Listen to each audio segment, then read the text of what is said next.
रही होगी आप लोगों की। आज मैं आप लोगों को मैं जो अधूरा चैप्टर छोड़ गई थी उसे पूरा करने आई हूँ, और वह है छठी शताब्दी ईसा पूर्व का छठी शताब्दी ईसा पूर्व में भारत की आर्थिक दशा। जैसा कि मैंने बताया कि यह काल, यह समय प्राचीन भारत की इतिहास का एक महत्वपूर्ण कालखंड है, क्योंकि इस काल को हम बौद्ध काल भी कहते हैं। इसके बारे में हमने पिछले 2 क्लास में बहुत कुछ बताया है, बहुत सारी बातें की है इसके बारे में, लेकिन आज मैं मुख्य रूप से आर्थिक दशा के बारे में बात करूंगी। आर्थिक का क्या मतलब है ये तो हम लोग जानते ही हैं, जो अर्थ से संबंधित हो, धन से संबंधित हो। तो हम बात करेंगे छठी शताब्दी ईसा पूर्व, वहां की जो धन का स्रोत था, धन का बंटवारा था, कैसे लोगों के पास धन था, कैसे लोग कर देते थे। तो हम कुल मिला जुला के ऐसे बात करेंगे जिसमें अर्थ की प्रधानता हो, जो अर्थ से रिलेटेड हो। समझ गए? तो आज हम बात करते हैं छठी शताब्दी ईसा पूर्व भारत की आर्थिक व्यवस्था क्या थी, कैसी थी। तो हम ये कहेंगे सबसे पहला जो आधार था वह था कृषि। कृषि हम जानते भारत एक कृषि प्रधान देश है, शुरू से कृषि प्रधान देश रहा, आज भी कृषि प्रधान देश ही है ये। तो उस समय भी कृषि की प्रधानता थी। अर्थ के क्षेत्र में कृषि क्षेत्र का ही योगदान अधिक था। तो अधिकांश लोग, जनसंख्या का अधिकांश भाग जो है वह कृषि में लगा हुआ था। उनके पास अपने खेत होते थे, हर परिवार के अपने खेत होते थे। प्रायः खेत छोटे छोटे होते थे, लेकिन कहीं कहीं कुछ जगह कुछ लोगों के बड़े खेत होते थे, और वहां पूरी तरह से बैल के द्वारा जो है खेती होती थी। लेकिन उस समय भी जो खेती होती थी वह बहुत ही तरीके से होती थी। क्यों हम ऐसा कह सकते हैं? क्योंकि उपज जो है वह बहुत अच्छा था, भूमि उपजाऊ थी, और जो टैक्स जाता था राज्य को वह 1/6 भाग से लेके 1/12 भाग तक जाता था। मतलब जो क्षेत्र अधिक उपजाऊ था वहां से टैक्स अधिक जाता था, 1/6 वहां पे टैक्स लगता था। जहां उससे कम उपजाऊ भूमि थी 1/8 लगता था, उससे कम रहने से 1/10 लगता था। इसीलिए जगह जगह पर यह जो उपज का कर था वह अलग अलग था। तो हम देख रहे हैं कृषि, अधिकांश लोग जो कृषि में संलग्न थे गांव में रहते थे। गांव के आसपास ही खेत खलिहान हुआ करते थे, और लोग बड़ा शांति पूर्वक, बड़ा सरल जीवन बिताते थे। और सबसे बड़ी बात कि गांव के ये लोग जो हैं आत्मनिर्भर थे, उन्हें आवश्यकता के अनुसार सारी चीजें अपने गांव में मिल जाती थी। तो ये गांव जो है कृषि के लिए ही थे, और ये पूरे राज्य को एक बहुत बड़ा हिस्सा कर के रूप में देते थे, और खुद भी आत्मनिर्भर रहते थे और संतुष्ट रहते थे। यह एक बहुत बड़ी बात है। कृषि के साथ साथ पशुपालन करते थे, जिनके लिए चारागाह होता था वो सभी का होता था। उसके बाद जो है जंगल वगैरह का एरिया आता था। तो इस तरह हम देखते हैं कि कृषि वहां पे एक अच्छे स्थिति में थी। अब हम बात करते हैं वहां की जो गांव के जो प्रधान होते थे, ग्रामीण या ग्राम भोजक भी कहा जाता था, उनकी जिम्मेवारी बहुत अधिक होती थी। उन्हें सिंचाई के लिए क्या करना है, कृषि के लिए जो भी आवश्यकता है उसके लिए वह गांव वालों की मदद करते थे। ग्राम परिषद होता था। ग्राम परिषद में वयोवृद्ध व्यक्ति होते थे, बुजुर्ग व्यक्ति होते थे, जिन्हें कृषि का बहुत अधिक ज्ञान भी होता था, और वह वहां के लोगों के लिए कृषि कार्य में जो भी मदद या जो भी सहयोग की आवश्यकता होती थी वह उन्हें देते थे। सिंचाई की जो व्यवस्था होती थी नहरों से होती थी, कुओं से होती थी, लेकिन छोटे छोटे जगह में नालियां जैसे बना दी जाती थी और हर खेतों को पानी दिया जाता था। लेकिन बड़े स्तर पे नहर बनाए जाते थे और ये नहर गांव के लोग ही आपस में मिलजुल कर सामुदायिक भावना से बनाते थे। और इस नहर के पानी का वितरण कैसे होगा, किधर ज्यादा होगा, किधर कम होगा, ये नियंत्रित करना किसका काम होता था? ग्राम भोजक का, जो गांव के प्रधान होते थे। तो सिंचाई की इतनी अच्छी व्यवस्था और विवाद की भी बहुत कम संभावना, ये सब जो है कृषि क्षेत्र को बहुत ही मजबूत बना दी थी। और उस समय की कृषि व्यवस्था वहां की बहुत ही अच्छी थी। अब हम दूसरा लेते हैं पशुपालन। पशुपालन भी आर्थिक क्षेत्र के विकास में एक महत्वपूर्ण योगदान अदा करता है। सबसे पहले तो कृषि के लिए पशुधन या पशुपालन की आवश्यकता तो होती ही है, और खासकर उस समय जिस समय ये जो आधुनिक उपकरण या आधुनिक ट्रैक्टर हैं वगैरह वगैरह नहीं आए थे, उस समय पशु ही उन कृषि के मुख्य आधार होते थे। उसके बिना कृषि की कल्पना नहीं की जा सकती है। तो पशुओं को वो बहुत महत्व देते थे। जिस तरह वो अपने सभी के घर में गाय, बैल, भैंस, दूध वगैरह के लिए बकरियां, ये सारे कुछ रखते थे। यहाँ वहां आने जाने के लिए गधे, खच्चर जो है वो सब कुछ रखते थे। तो इस तरह से हम देखते हैं पशुपालन ना सिर्फ कृषि क्षेत्र में काम करता था, बल्कि उससे हमें दूध, घी, मक्खन सब कुछ तो गाय के दूध से ही मिलता था। गाय भैंस जो भी पशु हैं उनके गोबर से खाद का काम होता था। इसके अलावा बैलगाड़ी, घोड़ा गाड़ी, ये जो खच्चर होते थे, ये सबसे क्या होता था कि आदमी एक जगह से दूसरी जगह जाने में, अपने सामान को लाद करके यहाँ से वहां पहुंचाने में मदद करता था। तो इस तरह पशुपालन करने को तो बहुत ही, पशु से क्या होता है, लेकिन सोचिए पशु इतना काम करता समाज में, उसका भी कितना महत्व है। वह मनुष्य के साथ ही चलता है, मनुष्य के साथ वो बहुत सहयोग करता है। तो उस समय मनुष्य भी, मानव भी, वो समाज भी पशु धन की बहुत इज्जत करता था। जिसके पास अधिक पशु होता था वो बड़ा भी माना जाता था। अधिक पशु होना, जिसके यहाँ बड़े बहुत सारे गाय, बकरी, भैंस, वो बड़े लोग होते थे।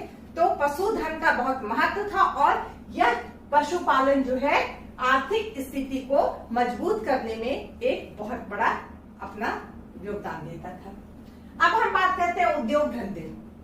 उद्योग धंधे की बात हम करें तो हम देख रहे हैं कि इस समय तक, बौद्ध काल तक उद्योग धंधों की बहुत अच्छी स्थिति हो गई थी। अब वो पुराने ढर्रे से निकल करके आधुनिकता में प्रवेश कर गई थी। बहुत, चूंकि यहाँ नगरीकरण हो गया था। नगरीकरण होने के कारण लोगों के रहन सहन में बदलाव हो गया था। तो स्वाभाविक था उस व्यवस्था को अपनाने के लिए लोगों को वो एक उच्च स्तर हो गया था रहने का। वो सरल जीवन नहीं था। अब लोगों को साज सज्जा से लेकर के पहनावा ओढ़ावा सब कुछ में एक फिनिशिंग आ गया था, सब में महीनी आ गई थी। अब तरह तरह के मेज कुर्सी बनने लगे थे, तरह तरह के खिड़की दरवाजे बनने लगे थे, तरह तरह के जूते चप्पल बनने लगे थे, कपड़ों पे तरह तरह की कारीगरी होने लगी थी। तो इस तरह से हम देखते हैं उद्योग धंधे जो है यह बहुत अच्छे तरीके से बढ़ने लगे थे और बहुत अच्छी स्थिति में थे। बहुत तरह के उद्योग धंधे में लगे हुए थे लोग, जैसे कि हाथी दांत का तरह तरह का आभूषण बनाना, हाथी दांत के साजो सामान का वस्तु बनाना, उसके बाद सोने के तरह तरह के आभूषण बनाना, ये बढ़ई के द्वारा लकड़ी के तरह तरह के खिलौने से लेके दरवाजे, खिड़की, मेज, जो भी चीज होते हैं लकड़ी के बनते हैं वो सब बढ़ई के द्वारा बहुत अच्छे तरीके से बनाना। रंग करने वाले रंगरेज जो होते हैं, कपड़े रंगने वाले, वो आपका जितने भी पैसे होते हैं आज के समय में लगभग वो सारे पैसे उस समय थे।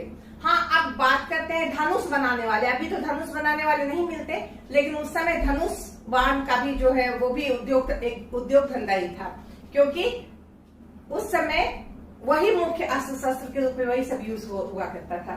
तो धनुष बनाने वाले, लोहा की सामग्री में बहुत तरह के लोहे के बर्तन है, कुदाल, फावड़ा, जितने भी ऐसे लोहे की चीजें लोहार बनाते थे।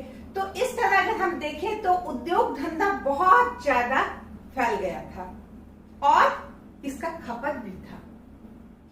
ये अब यूज होने लगी, बहुत ज्यादा लोगों की आवश्यकताएं बढ़ गई थी और आवश्यकता बढ़ने के कारण हम देखते हैं उद्योग धंधे भी बहुत उसी अनुपात में बढ़ गए थे, जिसका परिणाम क्या हुआ कि इससे भी तो टैक्स आएगा।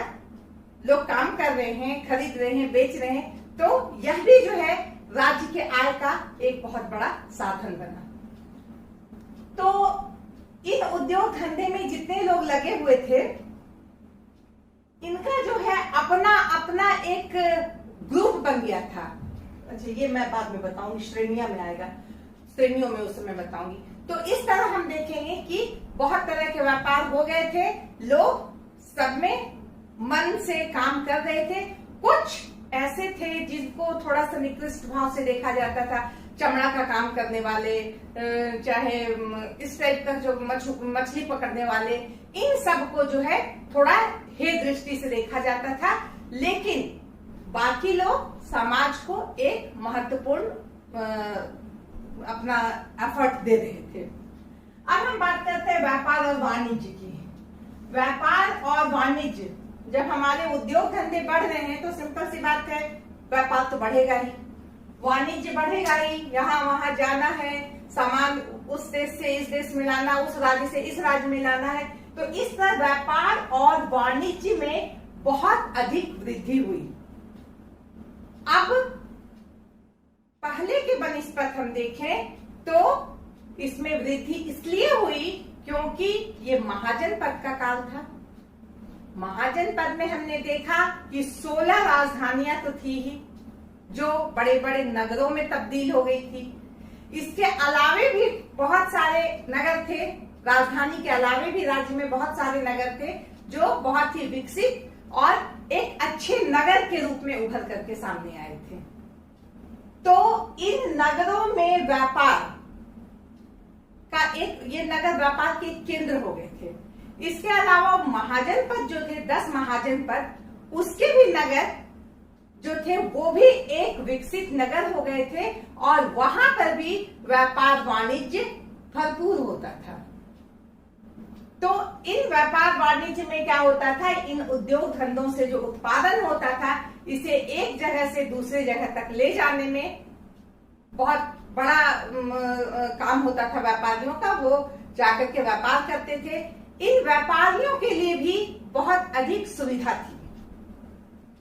इसमें एक जगह बना हुआ था व्यापारियों के लिए, निगमागम, जिसमें व्यापारी लोग जाके जमा होते थे और क्या खरीदना है, क्या बेचना है, एक उन लोग का केंद्र होता था जहां दूर दूर से आते थे व्यापारी और वहां रहते थे। वहां पे उन्होंने अपना जो बेचना है, खरीदना है वो किए, उसके बाद उन्हें आगे बढ़ना। तो एक प्रकार का वो स्टॉपेज था जहां व्यापारी आराम से आते थे, अपना यहाँ काम किया, अब उसे अगले पड़ाव की तरफ बढ़ना है। तो इस तरह से इतनी बड़ी व्यवस्था थी। इन नगरों में हमने देखा कि बड़े बड़े बाजार थे, बड़े बड़े बाजार बहुत तरीके से बने हुए थे, जहां इन व्यापारियों और वाणिज्य, जो व्यापारी और वाणिज्य करने वाले हैं, उनको किसी तरह की दिक्कत नहीं होती थी। ये व्यापारी और वाणिज्य के लिए व्यापार जो है ये बहुत ही स्थानीय तौर से भी होता था, राज्य के अंदर होता था, राज्य के बाहर होता था, और सबसे बड़ी बात तो ये है कि यह विदेशों में भी होता था। तक्षशिला से होकर के व्यापारी जो है थल मार्ग से फारस तक चले जाते थे, है ना, और जो लाल सागर है वहां तक चले जाते थे उन लोग। यानी कि मध्य एशिया तरफ व्यापार करने के लिए यहाँ के व्यापारी उस समय चले जाते थे। इधर बंगाल की खाड़ी से इधर श्रीलंका तो इधर है, दक्षिण में श्रीलंका जाते थे, सिंघल द्वीप जिसे कहते थे, मलाया, ब्रह्मा, ये सब सारी जगह में बंगाल की खाड़ी होकर के जाते थे। इस तरह हम देखते हैं कि भारत के दोनों तरफ से प्लस नीचे सिंघल द्वीप में जो होता है, तीनों तरफ से जल और थल हर तरफ से व्यापार होता था। इसका मतलब है कि व्यापार की स्थिति बहुत ही अच्छी थी। तक्षशिला में का जो ऊनी का कपड़ा होता था वह बहुत अच्छा होता था, विदेशों में उसकी मांग होती थी। बनारस में जरी का काम बहुत अच्छा होता था, हाथी दांत के काम बहुत अच्छे होते थे, इसकी मांग थी विदेशों में। अपने देश में तो थी ही, विदेशों में भी मांग थी। तो व्यापार और वाणिज्य ने उस समय बहुत अधिक प्रगति। तो उस समय जो हमारा व्यापार था बहुत ही प्रगतिकर था। हमारे यहाँ से क्या क्या बाहर जाता था, निर्यात होता था। बहुत इंटरेस्टिंग है ये, क्या क्या निर्यात होता था। तो जैसा कि अभी हमने बताया, ऊनी कपड़ा, रेशम का कपड़ा, मलमल, तरह तरह के लोहे के कैंची, चाकू, अस्त्र शस्त्र, और सोचिए कि यहाँ पे जो बालों में लगाने के लिए सुगंधित तेल होते थे वो यहाँ से आता था, इत्र यानी सेंट वो यहाँ से जाता था।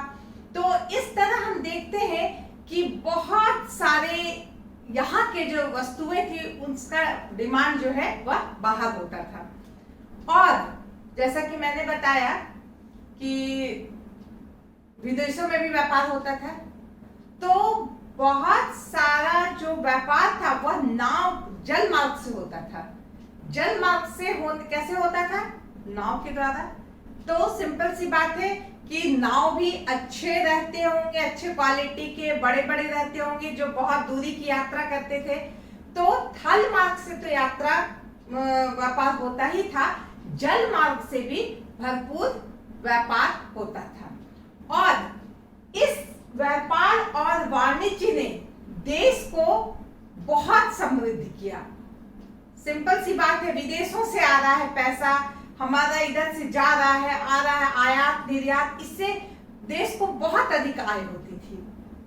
तो हम देखते हैं कि 6ठी शताब्दी ईसा पूर्व भारत में व्यापार और वाणिज्य अपने पराकाष्ठा पे थी। कहें तो कोई बहुत बड़ी बात नहीं है। एक से एक बड़े बड़े पत्तन होते थे, इसके बड़े बड़े जहाजों के बंदरगाह जिसको कहते हैं।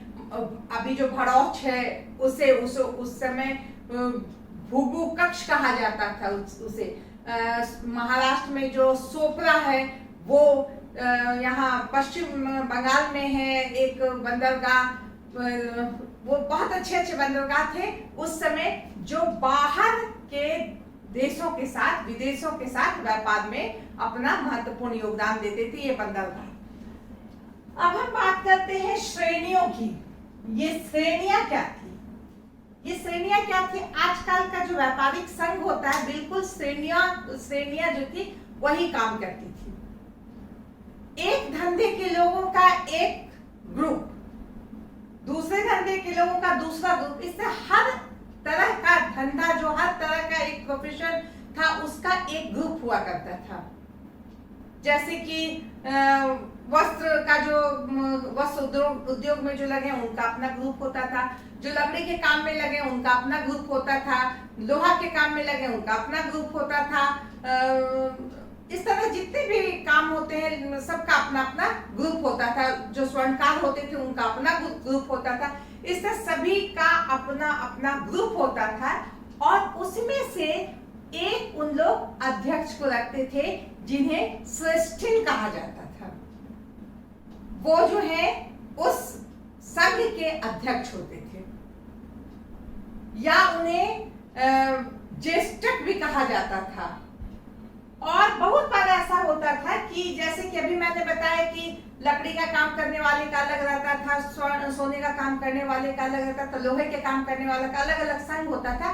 कभी कभी ऐसा भी देखा गया है कि बहुत सारे संघ मिलके एक बड़े संघ में बदल जाते थे और उसका एक हेड होता था। तो इस तरह श्रेष्ठिन कहें या ज्येष्ठक कहें, इनका बहुत अधिक महत्व था। ये अपने उस ग्रुप का, वो अपने उस संघ का देखभाल करते थे, किसी तरह का विवाद ना हो उसमें, उनको क्रय विक्रय में, बेचने खरीदने में किसी तरह का प्रॉब्लम ना हो, उन्हें कहाँ जाना है, कब जाना है, कौन सा कारवां या सातवां कब कहाँ जा रहा है, कब विदिशा जा रहा है, कब कौशाम्बी जा रहा है, ये सारा उन लोग ध्यान रखते थे। और अपने अंदर जो भी उनके सदस्य हैं उनको यह पता रहता था कि हमें क्या करना, किसके द्वारा, वो अध्यक्ष जो थे उनके द्वारा।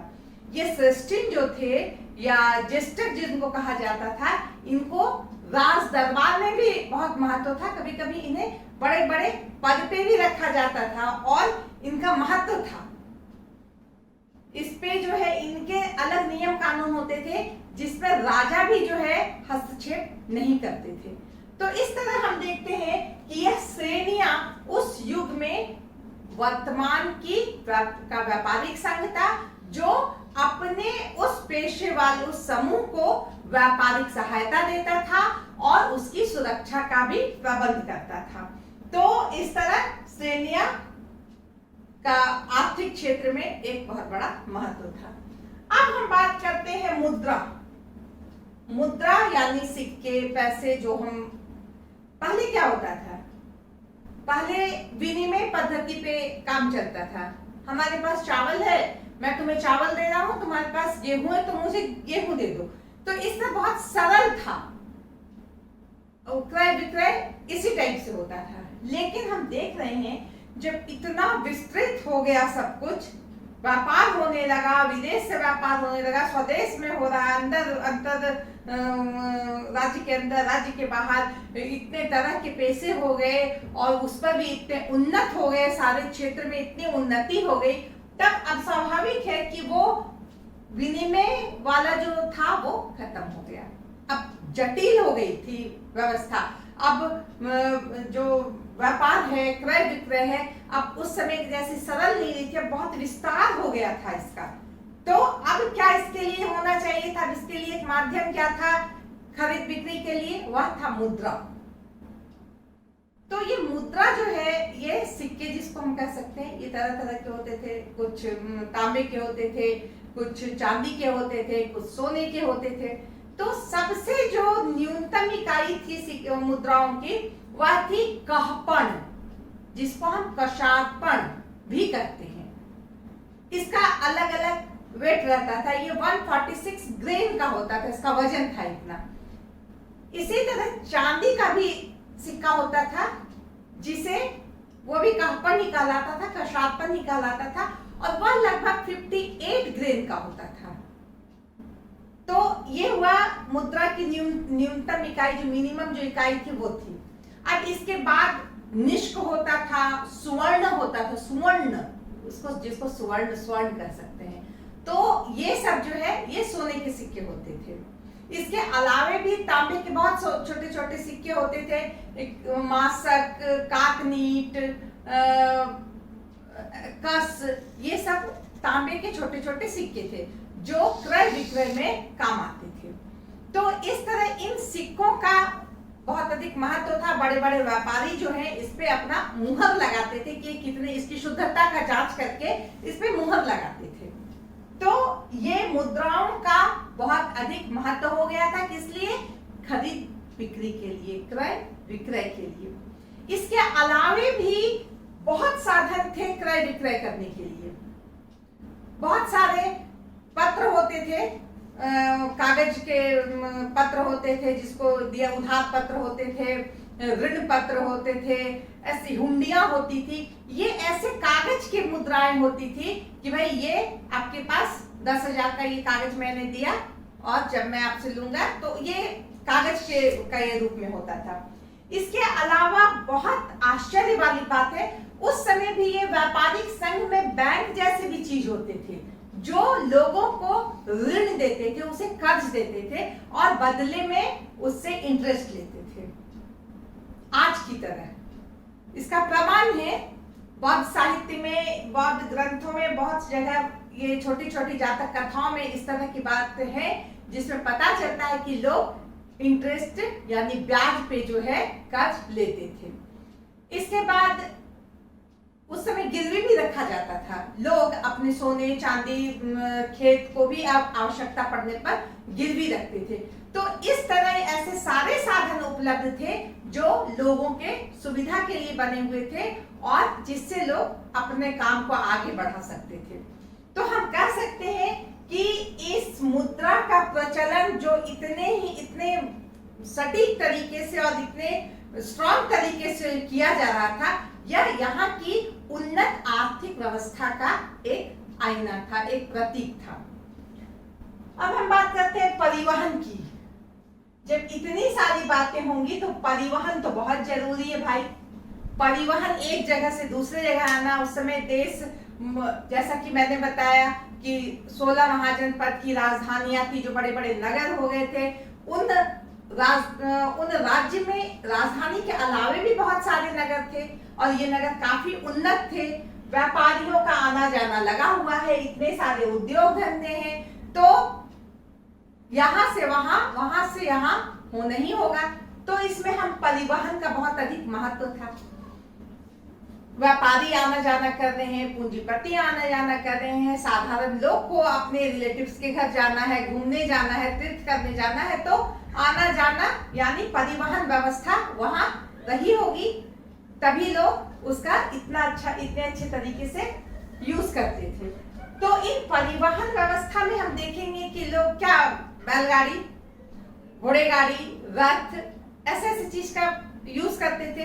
एक जगह से दूसरे जगह जाने में इसका बहुत महत्वपूर्ण ये था।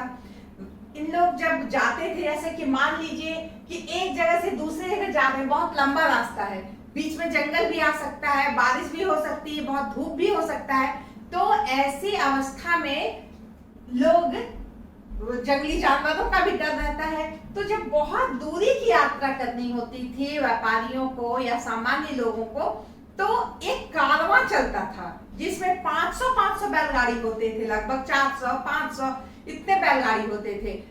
उसमें घोड़े गाड़ी होते थे, उसमें खच्चर होते थे, जिसके पर सब कुछ सामान लाद करके लोग चलते थे, और साथ में अस्त्र शस्त्र लिए हुए सैनिक भी होते थे, ताकि रास्ते में किसी तरह के हिंसक पशु से झड़प हो जाए, चोर लुटेरे डाकू आ जाए, तो इनसे बचने के लिए पूरी तैयारी के साथ, लाव लश्कर के साथ पूरी की पूरी टोली चलती थी, जिसे मैंने बताया वो कारवां हम लोग समझते हैं, लेकिन उस समय इसको सातवाह कहा जाता था, और यह टोली में चल के एक जगह से दूसरे जगह पहुंचते थे।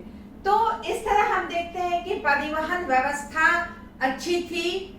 रास्ते में कोशिश की गई थी कि किसी तरह की अनहोनी ना हो, और चूंकि इस पे ये सारा कुछ इस पे ये अगर नहीं हो तब ये सब का तो कोई मतलब ही नहीं रह जाता है। तो परिवहन व्यवस्था भी इतनी अच्छी थी कि उसने उस समय की आर्थिक स्थिति को मजबूत करने में अपनी महत्वपूर्ण भूमिका निभाई। तो हम देख रहे हैं कि 6ठी शताब्दी ईसा पूर्व भारत की आर्थिक व्यवस्था बहुत ही उन्नत थी। हर क्षेत्र में से इतना अधिक इनकम और इतनी अधिक उन्नति समृद्धि थी कि वह राज्य के लिए अंततः फायदेमंद ही थी। तो इस तरह हम देखते हैं कि ये आर्थिक व्यवस्था थी। इसको आप पढ़ लीजिएगा ठीक से, और धन्यवाद।